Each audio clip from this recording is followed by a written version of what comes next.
Hey, how's it going? My name's Craig Parker Adams. Welcome to my YouTube channel. This is my top 5 countdown of the most influential records in my life, and today is number 3. And so my number 3 is it's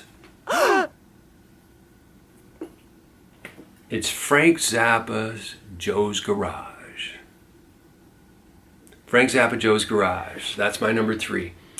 That record came out around 1979, and I was exposed to it around 1985, maybe 86, somewhere in there. I remember skipping school that day. I was with my girlfriend and my friend Dan, and we went over to a friend of my brother's, older brother's, and he played that record and just sucked me right in. I mean, it's just incredible. I wasn't really exposed ever to like what would be known as concept records, other than maybe the Who's Tommy.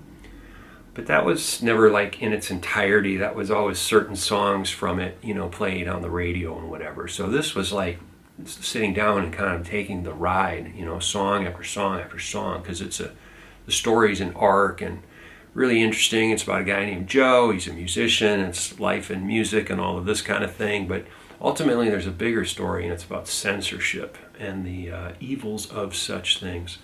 So the idea is that music becomes illegal in the future. So everything that's done, Joe ultimately, he can't find anybody to play with or do anything anymore. So music, it's just in his head. So there's a part on the record where it says, I walk through the parking lot in a semi-catatonic state, dreaming of guitar notes that go along with the loading zone announcements, and then and into what I would consider to be one of the most exquisite guitar solos you could ever dream of hearing. I mean, just incredible. But really, all of the solos on the record are exquisite. They're just incredible. Very, very unique. I met Frank in my life around the late 80s and had some pretty amazing experiences with him, and because I'm friends with his son, so I was able to, know him and talk to him and, ask him questions and all of this kind of stuff over the years. And so I had asked him, there's a sound on this record that I always loved, and I would describe it as the sound of dove wings going through a flanger. So like flanged dove wings is that's how I described it to him. And I'm like, what is that you're putting through that flanger thing? He's like, there's no flanger. He wasn't having it. So, and it was me. I didn't know the right words, how to describe what it is. In fact, really now I kind of don't either. It's dove wings going through a flanger. So anyways, if you check out that record, remember, it's a 3 LP set. So about just under 2 hours of music. You might think to yourself, oh, now I got a good idea of what Frank's like, and I would tell you, you don't. That's not enough.